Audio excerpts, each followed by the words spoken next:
ಏನ್ ಅದ್ಭುತ ತಲೆನಮ್ಮ ಅನಿತಾ ನಿಂದು. ನಿಜವಾಗ್ಲು ನೀನು ಒಂದು ರೀತಿ ಸೂಪರ್ ಚೆಸ್ ಪ್ಲೇಯರ್ ಕಣಮ್ಮ. ಯಾವ ಕಾಯಿನ ಯಾವ ರೀತಿ ಮೂವ್ ಮಾಡಬೇಕು ಅಂತ ಕರೆಕ್ಟ್ ಟೈಮ್ ಮೂವ್ ಮಾಡ್ತೀಯ. ಜೀವನಾನು ಒಂದ್ ರೀತಿ ಚದುರಂಗದ ಆಟ ಇದ್ದಂಗೆ ಅಲ್ವಾ ಮಾವ. ನಮ್ ಎದುರಾಳಿಗಳನ್ನ ನಾವ್ ಸೋಲ್ಸಿ ಗೆಲ್ಬೇಕು ಅಂದ್ರೆ ನಮ್ಗ ಅಷ್ಟು ತಲೆ ಇಲ್ಲ ಅಂದ್ರೆ ಹೇಗೆ ಹೇಳಿ. ನಾವೆಲ್ಲ ಎದುರಾಳಿಗಳ ವೀಕ್ನೆಸ್ ಏನು ಅಂತ ಅರ್ಥ ಮಾಡ್ಕೊಳ್ದೇನೆ ಆಟಕ್ಕೆ ಇಳಿದು ಬಿಡ್ತೀವಿ. ಆದ್ರೆ ನೀನ್ ಹಾಗಲ್ಲ, ಎದುರಾಳಿಗಳ ವೀಕ್ನೆಸ್ ಏನು ಅಂತ ಚೆನ್ನಾಗಿ ಅರ್ಥ ಮಾಡ್ಕೊಂಡು ಸರಿಯಾಗಿ ಚೆಕ್ ಮೇಟ್ ಇಡ್ತೀಯ.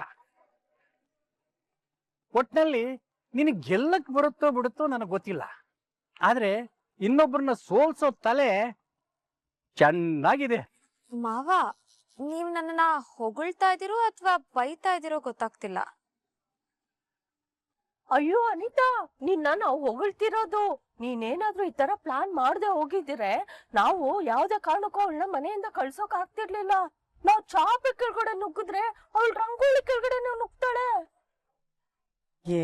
ಅವಳು ರಂಗೋಲಿ ಕಡೆ ತೂರಿದ್ರೆ ನಮ್ಮ ಅನಿತಾ ಭೂಮಿ ಒಳಗಡೆ ತೂರಷ್ಟು ಚಾಣಾಕ್ಷೆ. ಅದಕ್ಕೆ ಅಲ್ವಾ ಹಾಗೆ ನೈಸಾಗಿ ಮಾತಾಡ್ತಾ ಟೈಮ್ ನೋಡಿ ಡಿವೋರ್ಸ್ ಅಪ್ಲಿಕೇಶನ್ ರಾಗು ಮುಂದಿಟ್ಟು ಸೈನ್ ಮಾಡಿಸ್ಕೊಂಡು ಬರೋ ತರ ಮಾಡಿದ್ದು. ಯಾರತ್ರ ಯಾವಾಗ ಯಾವ ರೀತಿ ಮಾತಾಡ್ಬೇಕು ಅನ್ನೋದ್ ನಾವ್ ಅರ್ಥ ಮಾಡ್ಕೊಳ್ಳಿಲ್ಲ ಅಂದ್ರೆ ನಾವ್ ಅನ್ಕೊಂಡಿದ್ ಸಾಧ್ಸೋಕ್ ತುಂಬಾ ಕಷ್ಟ ಆಗುತ್ತೆ ಮಾವ.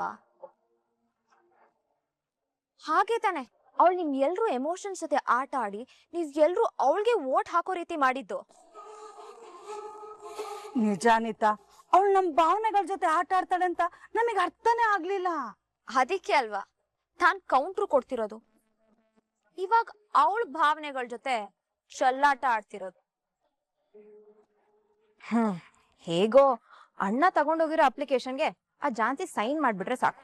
ಅಕಸ್ಮಾತ್ ಮಾಡ್ಲಿಲ್ಲ ಅಂದ್ರೆ ಏನ್ ಪಲ್ಲವಿ? ಅವಾಗೇನ್ ಮಾಡೋದು? ಲಾಯರ್ ನೋಟಿಸ್ ಕಳ್ಸೋದು. ಅದ್ ಸರಿ ಅನಿತಾ, ನಾವು ಡೈರೆಕ್ಟ್ ಆಗಿ ನೋಟಿಸ್ ಕಳಿಸ್ಬೋದಾಗಿತ್ತಲ್ವಾ? ಅದು ಬಿಟ್ಟು ಈ ಅಪ್ಲಿಕೇಶನ್ಗೆಲ್ಲ ಸೈನ್ ಮಾಡಿಸುವಂತದ್ದು ಏನಕ್ಕೆ ಬೇಕಾಗಿತ್ತು? ಮಾವ, ಈ ಬಿದ್ರು ಮುಳ್ಳು ಕೊಡೋ ನೋವ್ನ ನಾರ್ಮಲ್ ಸಣ್ಣ ಮುಳ್ಳು ಕೊಡಲ್ಲ. ಹಾಗೆ ರಾಘವೇಂದ್ರ ಅವಳ ಮುಂದೆ ನಿಂತು ಡಿವೋರ್ಸ್ ಪೇಪರ್ಗೆ ಸೈನ್ ಮಾಡು ಅಂತ ಕೇಳ್ದಾಗ ಆಗೋ ನೋವಿದ್ಯಲ್ಲ, ಅದು ನೋಟಿಸ್ ಕಳಿಸ್ದಾಗಿರಲ್ಲ ಮಾವ. ಅವ್ರಿಬ್ರು ಎದುರು ಬದ್ರು ನಿಂತು ಕಣ್ಣಲ್ಲಿ ಕಣ್ಣಿಟ್ಟು ನೋಡ್ತಿರ್ಬೇಕಾದ್ರೆ ರಾಘು ಡಿವೋರ್ಸ್ ಪೇಪರ್ಸ್ಗೆ ಸೈನ್ ಮಾಡು ಅಂತ ಹೇಳ್ದಾಗ ಆಗೋ ಸಂಕಟ ಇದೆಯಲ್ಲ, ಅದು ಬೇರೆ ಯಾವ್ದ್ರಿಂದನೂ ಆಗಲ್ಲ. ಅದು ಅಲ್ದೆ ಅವ್ರಿಬ್ರು ಸೇರ್ಕೊಂಡು ನನಗ್ ಕೊಟ್ಟಿರೋ ನೋವ್ಗೆ ನನ್ನ ಕಡೆಯಿಂದ ಇಷ್ಟು ಮಾಡ್ಲಿಲ್ಲ ಅಂದ್ರೆ ಹೇಗ್ ಹೇಳಿ? ಎಸ್, ನೀನ್ ಹೇಳ್ತಿರೋದು ಕರೆಕ್ಟ್ ಅನಿತಾ. ಇಷ್ಟೊತ್ತಾಗ್ಲೇ ಅಣ್ಣ ಅವಳ ಮುಂದೆ ಹೋಗಿ ಅವಳ ಮುಂದೆ ಡಿವೋರ್ಸ್ ಪೇಪರ್ನ ಇಟ್ಟು ಸೈನ್ ಮಾಡು ಅಂದಿರ್ತಾನೆ. ನೀನ್ ಬಯಸ್ದಾಗೆ ಅವಳ ನೋವು ಸಂಕಟನ ಅನ್ಭವಿಸ್ತಿರ್ತಾಳೆ ಬಿಡು ಅನಿತಾ.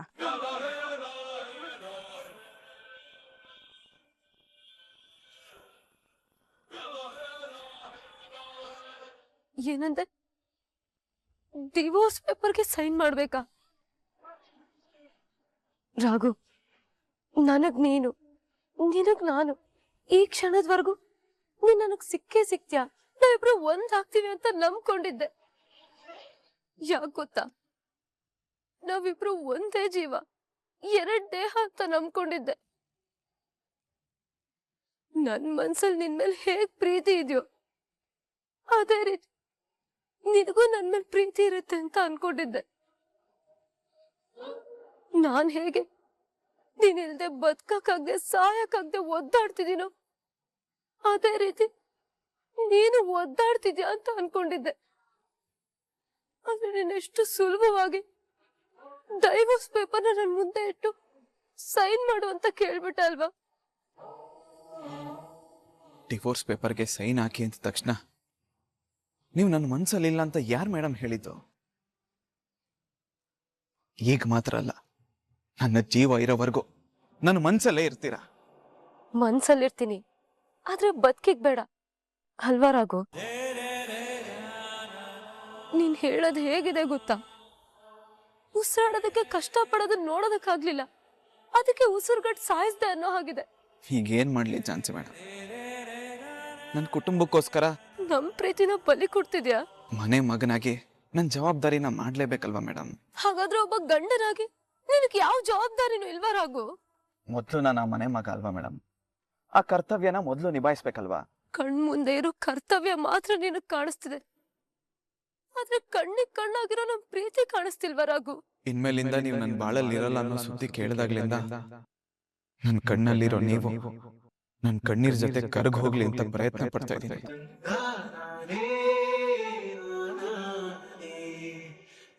ಆದ್ರೆ ನನ್ನ ಕಣ್ಣೀರ್ ಮಾತ್ರ ದಾರ ಕರವಾಗಿ ಸುರಿತಿದೆ ಹೊರತು ನೀವು ಮಾತ್ರ ನನ್ನ ಕಣ್ಣಿಂದಾಗ್ಲಿ ನನ್ನ ಮನ್ಸಿಂದಾಗ್ಲಿ ದೂರ ಆಗ್ತಿಲ್ಲ, ಹಾಕೋದು ಇಲ್ಲ. ಈಗ ನನಗೊಂದ್ ಸತ್ಯ ಅರ್ಥ ಆಯ್ತು ರಾಘು. ನಾನ್ ನಿನ್ನ ಮಾತ್ರ ಮನ್ಸಲ್ಲಿ ಇಟ್ಕೊಂಡಿದ್ದೆ, ಆದ್ರೆ ನೀನು ನನ್ ಜೊತೆ ನಿನ್ ಕುಟುಂಬದವ್ರನ್ನು ನಿನ್ ಮನ್ಸಲ್ಲಿ ಇಟ್ಕೊಂಡಿದ್ಯಾ. ನನ್ನ ಪ್ರೀತಿಗೋಸ್ಕರ ಮನೆಯವರ ಮುಂದೆ ಸ್ವಾರ್ಥಿ ಮೋಸಗಾರ ಅನ್ನಿಸ್ಕೊಂಡು ಬದುಕೋದಕ್ಕಿಂತ ನನ್ನ ಪ್ರೀತಿನ ತ್ಯಾಗ ಮಾಡಿ ಸಾಯೋದೇ ವಾಸಿ ಅನ್ನಿಸ್ತಿದೆ. ನಿನ್ ಮನ್ಸಲ್ಲಿರೋ ಪ್ರೀತಿ, ನಿಮ್ ಮನೆಯವ್ರ ಮೇಲೆ ನಿನಗಿರೋ ಕರ್ತವ್ಯದ ಮುಂದೆ ನನ್ ಮನ್ಸಲ್ಲಿರೋ ಪ್ರೀತಿ, ನೀನ್ ಇಲ್ದ ನಾನ್ ಬದುಕೋದೇ ಇಲ್ಲ ಅನ್ನೋ ಸತ್ಯ ನಿನ್ಗೆ ಅರ್ಥ ಆಗದೆ ಹೋಯ್ತಲ್ಲ ರಾಘು. ನನಗೆಲ್ಲ ಅರ್ಥ ಆಗ್ತಿದೆ ಮೇಡಮ್, ಆದ್ರೆ ನಾನಿವಾಗ ಏನ್ ಮಾಡ್ಲಿ? ನಾನೀಗ ಸಂಬಂಧಗಳು ಸುಳಿಲಿ ಸಿಕ್ಕಾಕೊಂಡಿದ್ದೀನಿ. ಈಜಿ ತಡ ಸೇರ್ತೀನಿ ಅನ್ನೋ ನಂಬಿಕೆನೂ ಕಳ್ಕೊಂಡ್ಬಿಟ್ಟಿದ್ದೀನಿ. ನಿಮಗೆ ಹೇಗೆ ನನ್ನನ್ನು ಬಿಟ್ಟು ಬದುಕೋ ಶಕ್ತಿ ಇಲ್ವೋ ನನಗೂ ಅಷ್ಟೆ. ಅದಕ್ಕಿಂತ ಹೆಚ್ಚಾಗಿ 1000 ಪಟ್ಟು ನೋವು ದುಃಖ ಇದೆ. ನಾನೀಗಾಗಲೇ ಮಾನಸಿಕವಾಗಿ ಸತ್ತು ಹೋಗಿದ್ದೀನಿ ಮೇಡಮ್. ನಿಮಗೆ ನನ್ನ ಪರಿಸ್ಥಿತಿ ಅರ್ಥ ಆಗುತ್ತೆ ಅಂತ ಅನ್ಕೊಳ್ತೀನಿ. ದಯವಿಟ್ಟು ರಾಘು, ನಾನ್ ನಿನ್ ಹೆಂಡತಿ, ಅಗ್ನಿ ಸಾಕ್ಷಿಯಾಗಿ ತಾಳಿ ಕಟ್ಟಿಸ್ಕೊಂಡಿರೋಳು. ನಿನಗೆಷ್ಟು ನಿನ್ ಕುಟುಂಬದ ಮೇಲೆ ಜವಾಬ್ದಾರಿ ಇದೆಯೋ ಅಷ್ಟೇ ಜವಾಬ್ದಾರಿ ನನಗೂ ಇದೆ.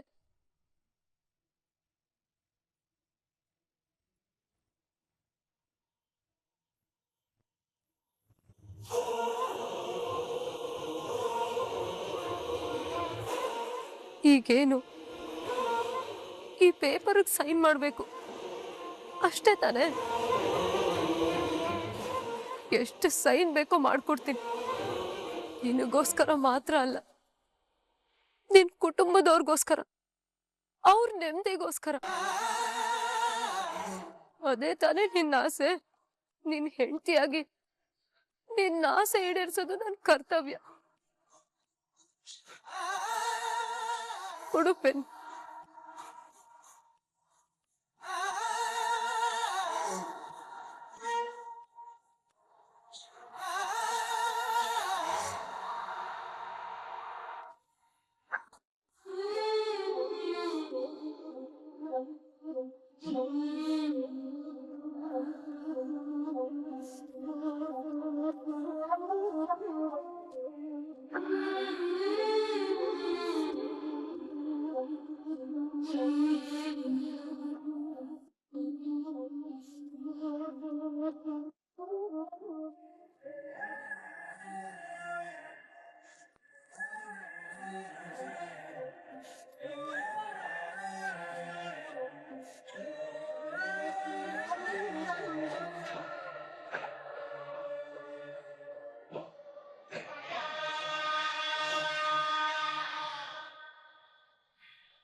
ನಿಮ್ಮ ಸಮಸ್ಯೆನ ನೀವೇ ಸರಿ ಮಾಡ್ಕೋತೀರಾ ಅಂತ ನಮ್ಮ ಪಾಡಗ್ ನಾವಲ್ಲಿ ನಿಂತಿದ್ವಿ. ನೀವಂತೂ ನಿಮ್ಮ ಸಮಸ್ಯೆನ ಸರಿ ಮಾಡ್ಕೊಳ್ಳಿಲ್ಲ. ಅದಕ್ಕೆ ಪ್ರಕೃತಿನೇ ಸರಿ ಮಾಡು. ವಾಯುದೇವ ನಿಮ್ ಡಿವೋರ್ಸ್ ಪೇಪರ್ನ ಅಗ್ನಿದೇವಂಗ್ ಕೊಟ್ಟ. ಅವನು ಅದನ್ನ ದಹನ ಮಾಡಿದ. ಮುಕ್ಕೋಟಿ ದೇವತೆಗಳ ಹೆಸರಲ್ಲಿ ಪಂಚಭೂತಗಳ ಮಧ್ಯೆ ಅಗ್ನಿನ ಸಾಕ್ಷಿಯಾಗಿ ಇಟ್ಕೊಂಡು ಮಾಡಿರೋ ಮದುವೆನ ಒಂದು ಪೇಪರ್ ಮೇಲೆ ಸೈನ್ ಹಾಕಿ ಕೊಟ್ಬಿಟ್ರೆ ಅದು ಮದುವೆ ಎಲ್ಲ ಅನ್ಸ್ಕೊಂಡ್ಬಿಡುತ್ತಾ? ಅದನ್ನ ನೋಡ್ಕೊಂಡು ಪಂಚಭೂತಗಳು ಸುಮ್ಮನೆ ಇರುತ್ತೆ ಅನ್ಕೊಂಡಿದ್ದೀರಾ? ಅದಕ್ಕೆ ಈ ತರ ಗಾಳಿ ಬೀಸಿದ್ದು ಆ ಕಾಗದ ಹರ್ಕೊಂಡೋಗಿ ನೇರವಾಗಿ ಅಗ್ನಿಗೆ ಬಿದ್ದಿದ್ದು. ಈಗ್ಲಾದ್ರೂ ಆ ದೇವ್ರಿದಾನೆ ಅಂತ ಒಪ್ಕೋತೆ ತಂಗಿ? ನಿಮ್ಮಿಬ್ರಿಗೂ ಆ ದೇವ್ರ ಶಕ್ತಿ ಏನು ಅಂತ ಅರ್ಥ ಆಗಿದೆ ಅನ್ಸುತ್ತೆ. ಹಾಗೆ ಅಂತ ಊರಲ್ಲಿ ಯಾರು ಡಿವೋರ್ಸೇ ಆಗಲ್ವಾ ಅಂತ ಮಾತ್ರ ಕೇಳ್ಬೇಡಿ, ಆಗತ್ತೆ. ಅದು ದಂಪತಿಗಳ ಮನಸ್ಸು ಹೊಂದಾಣಿಕೆ ಇಲ್ಲದೆ ಇದ್ದಾಗ, ಅವರಿಬ್ರು ನಡುವೆ ಪ್ರೀತಿ ಇಲ್ಲದೆ ಇದ್ದಾಗ. ಅವರಿಬ್ರು ಒಟ್ಟಿಗೆ ಇದ್ಕೊಂಡು 3 ಹೊತ್ತು ಕಿತ್ತಾಡಿ ಜೀವನ ಹಾಳು ಮಾಡ್ಕೊಳಕ್ಕಿಂತ ಪರಸ್ಪರ ಮಾತಾಡ್ಕೊಂಡು ದೂರ ಇದ್ದು ನೆಮ್ಮದಿಯಾಗಿರೋಣ ಅಂತ ಡೈವರ್ಸ್ ತಗೋತಾರೆ. ಅದು ಓಕೆ. ಆದ್ರೆ ನಿಮ್ಮಿಬ್ರ ವಿಷಯದಲ್ಲಿ ಹಾಗಲ್ವಲ್ಲ. ನೀವಿಬ್ರು ಒಬ್ರ ಮೇಲೆ ಒಬ್ರು ಬೆಟ್ಟದಷ್ಟು ಪ್ರೀತಿ ಇಟ್ಕೊಂಡಿದ್ದೀರಾ. ಒಬ್ರನ್ನ ಬಿಟ್ರೆ ಇನ್ನೊಬ್ರು ಬದುಕೇ ಇಲ್ಲ ಅನ್ನೋಷ್ಟು ಜೀವನ ಇಟ್ಕೊಂಡಿದ್ದೀರಾ. ಹಿಂಗಿರುವಾಗ ಬೇರೆ ಯಾರಿಗೋಸ್ಕರನೋ ನಿಮ್ ಜೀವನಗಳನ್ನೇ ತ್ಯಾಗ ಮಾಡಕ್ ಹೊರಟ್ರೆ ನೀವು ನಂಬಿರೋ ದೇವರು ನಿಮ್ಮನ್ನ ದೂರ ಆಗಕ್ ಬಿಟ್ಬಿಡ್ತಾನ? ಝಾನ್ಸಿ, ನಾನು ಅವಾಗ್ಲೇ ಹೇಳ್ದೆ ಅಲ್ವಾ, ಈ ದೇವ್ರು ತುಂಬಾ ಪವರ್ಫುಲ್ ಅಂತ. ಇವಾಗ ನಮ್ ಕಣ್ ಮುಂದೆ ನಡೆದಿರೋ ಘಟನೆನೆ ಅದಕ್ಕೆ ಸಾಕ್ಷಿ. ಮನುಷ್ಯ ನಾವುಗಳೇ ನಮಗ್ ಸಿಕ್ಕಿರೋದು ವರನ ಶಾಪನ ಅಂತ ಅರ್ಥ ಮಾಡ್ಕೊಳ್ದೆ ಇರೋವಾಗ ಆ ದೇವ್ರ ತಾನೇ ಏನ್ ಮಾಡ್ತಾನೆ? ಝಾನ್ಸಿ ಮೇಡಮ್, ನೀವು ನನ್ನ ಪಾಲಿಗೆ ಸಿಕ್ಕಿರೋ ವರ ಅಂತ ನನಗೆ ಚೆನ್ನಾಗಿ ಗೊತ್ತು. ಆದ್ರೆ ಆ ಅದೃಷ್ಟನ ನನ್ನ ಕೈಲಿಂದ ಉಳಿಸ್ಕೊಳಕ್ ಆಗದೆ ಇರೋ ಅಂತ ನತ ಅದೃಷ್ಟವಂತ ನಾನು.